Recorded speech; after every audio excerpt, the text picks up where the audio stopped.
Синдикалната минимална кошничка за еден месец се зголемила за 979 денари и во април изнесува 68.797 денари, објави денеска Сојузот на синдикати на Македонија.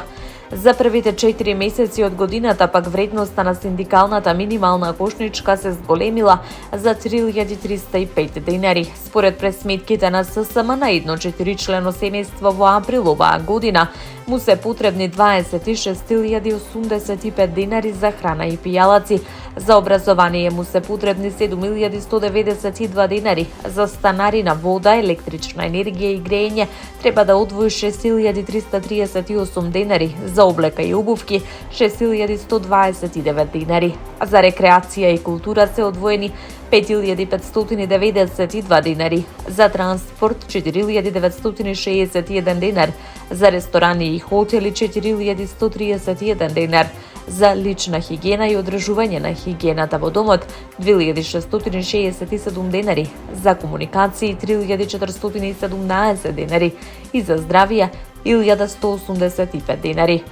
Само делот за храна и пијалаци од синдикалната минимална кошница изнесува 26.085 денари или една минимална плата. Не е доволна само за леп и вода и за покривање на основните трошоци за живот се потребни 2,6 минимални плати.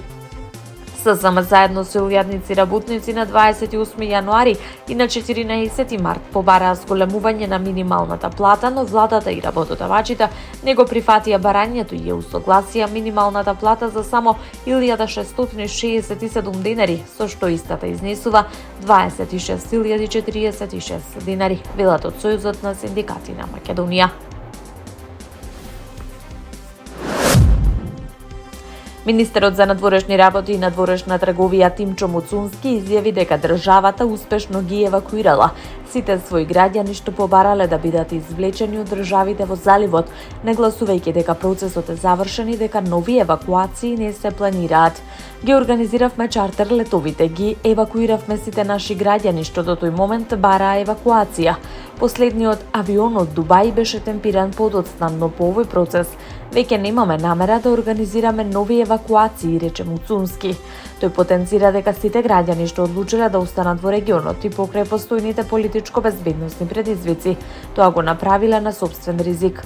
Муцунски истакна дека обврската на државата била да им овозможи безбедно заминување на сите што сакале да се вратат, додавајќи дека покрај домашните државјани биле евакуирани граѓани од други земји од регионот, како и од земји членки на Европската унија.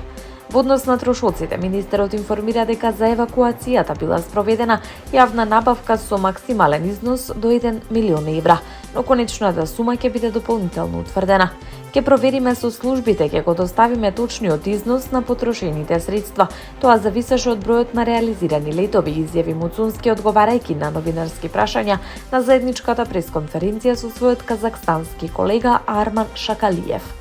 Тој нагласи дека државата донела одлука целосно да ги покрие трошоците за евакуација. За разлика од некои други земји кои барале рефундација од своите граѓани, истакна дека во такви кризни моменти државата треба да стои покрај своите граѓани и да ја преземе одговорноста кон нив. Регулаторната комисија за енергетика, водни услуги и услуги за управување со комунален отпад на Република Македонија донесе нова одлука со која малопродажните цени на нафтените деривати се намалуваат во просек за 2,13% во однос на претходната одлука од 14 април. Намалувањето, како што информираат од регулаторна, е резултат на падот на референтните цени на светските пазари, каде значително намалување бележат дизелот, екстралесното масло и мазутот, додека бензините имаат поблаг пат. Дополнително влијание има и понискиот курс на динарот во однос на доларот во пресметковниот период. Во новата пресметка се вклучени повластената стапка на ДДВ од 10% со исклучок на мазутот и дизелските фракции, како и намалените акцизи за евродизелот и бензините.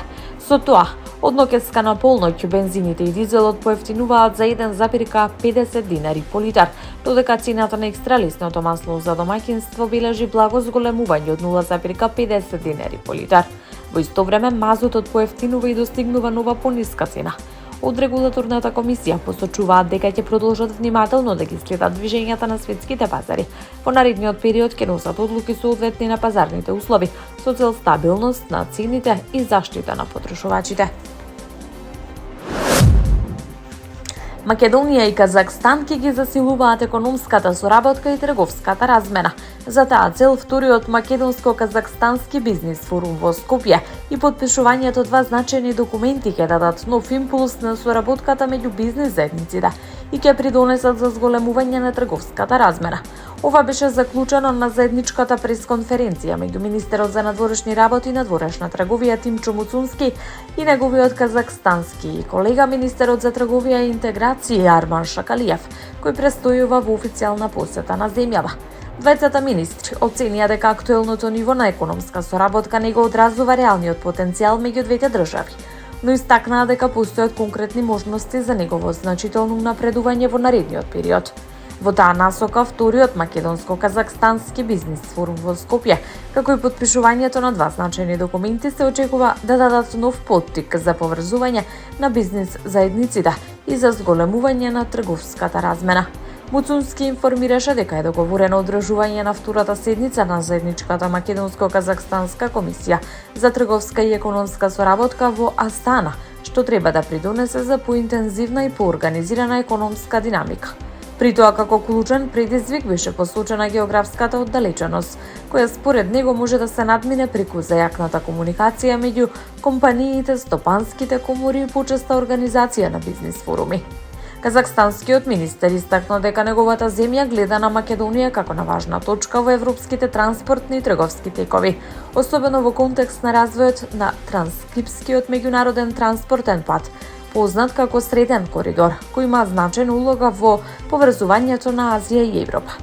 Како еден од конкретните чекори за унапредување на соработката беше најавено формирање на заеднички деловен совет, кој ќе овозможи побрза и подиректна комуникација меѓу компаниите, ќе поттикне реализација на заеднички проекти.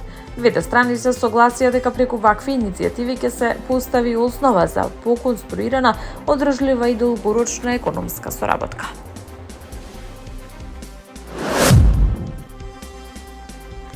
Пред почетокот на денешното ручиште за пожарот во дискотеката Пулс во Кучани, одбраната на прво обвинетиот Дејан Јованов Деко побара мерката притвор да биде заменета со куќен притвор. Адвокатката Ивана Коцевска, која го застапува обвинетиот, истакна дека неговата здравствена состојба е сериозно влошена и дека продолжувањето на престојот во затворски услови би било, како што наведе, нехумано. Таа пред судот изјави дека Јованов бил доведен на рочиште директно од болничко лекување со отворена рана по оперативен зафат, што според одбраната дополнително ја потврдува неопходноста од промена на мерката. Од друга страна, судиката Дијана Груевска-Илиевски информираше дека судот е целосно запознат со здравствената состојба на обвинетиот. Таа појасни дека операцијата била извршена со негова согласност и дека поминал препорачан период за мирување, пошто е одлучено тој да биде спроведен на судење. Јавното обвинителство, кое во овој предмет го сочинува тим од 15 обвинители, најави дека дополнително ќе се произнесе по барањето на одбраната откако ќе разгледа целокупната медицинска документација. Случајот се однесува на пожарот во дискотеката Пулс во Кочани, кој се случи на 16 март минатата година, во кој животот го загубија 63 лица, додека над 200 беа повредени. Судењето продолжува со сослушување на сведоци. Портпаролот на Иранското министерство за надворешни работи Есмаил Багеи изупринава соопшти дека во моментов официјален Техеран нема план за нова рунда разговори со Соединетите Американски држави, пренесува Reuters. Багеи на пресконференција во иранското МНР изјави дека Соединетите Американски држави не покажале дека се сериозни во врска со продолжувањето на дипломатскиот процес, туку дека, како што рече, презеле агресивни чекори и ги прекршиле одредбите за прекинот на огнот.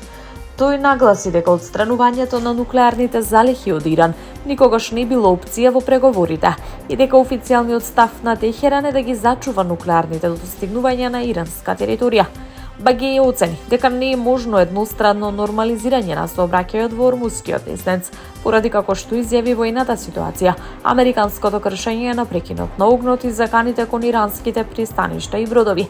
Иранскиот портпарол на тамошното министерство посочи дека Иран не прифаќа рокови или ултиматуми кога станува збор за заштита на националните интереси, дека Техеран јасно ги искажал своите барања и нема да ги промени. Багеј оцени дека предлозите на САД се несериозни, а нивните барања нереални. Земјотрес со јачина од 7,5 степени ја погоди областа долж североисточниот брег на Јапонија, соопшти Јапонската метеоролошка агенција. Хипоцентарот на земјотресот се наоѓа крај брегот Санрику на истокот од земјата, на длабочина од 10 километри. Предупредување за цунами е издадено и за делови од североисточниот дел на земјата. На жителите им е кажано веднаш да се евакуираат. Според првичните извештаи, има потврдени човечки жртви и материјална штета.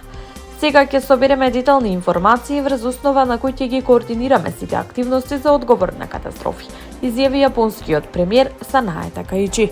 Главниот портпарол на јапонската влада изјави дека засега нема извештаи за повредени или поголеми штети. Агенцијата за противпожарна заштита и управување со катастрофи даде слична изјава, потврдувајќи дека нема пријави за штети или повредени, вклучително и во електраните и другите објекти. Тие додадоа дека службените лица продолжуваат да ја проценуваат ситуацијата на терен. Дирекцијата за нуклеарна регулатива соопшти дека нуклеарните централи и поврзаните објекти во регионот се неоштетени и дека не се пронајдени никакви неправилности. По земјотресот што ја погоди Јапонија, на островот Хокаидо е на сила предупредување за цунами. Властите ги повикуваат жителите да се евакуираат на повисоки места. Првите цунами бранови стигнаа до брегот на Јапонија. Според локалната метеоролошка агенција, највисокиот измерен бран досега достигна 80 сантиметри. Јапонската метеоролошка агенција предупреди дека земјотреси со слична јачина како денешниот, кој имаше јачина од 7,5 степени, би можеле да го погодат истото подрачје во текот на следната недела. Властите ги повикаа граѓаните да бидат внимателни поради ризикот од лизгање на земјиштето и можни потреси подоцна во текот на неделата. Тие предупредија дека по првиот бран цунами може да следува уште еден потенцијално поголем бран.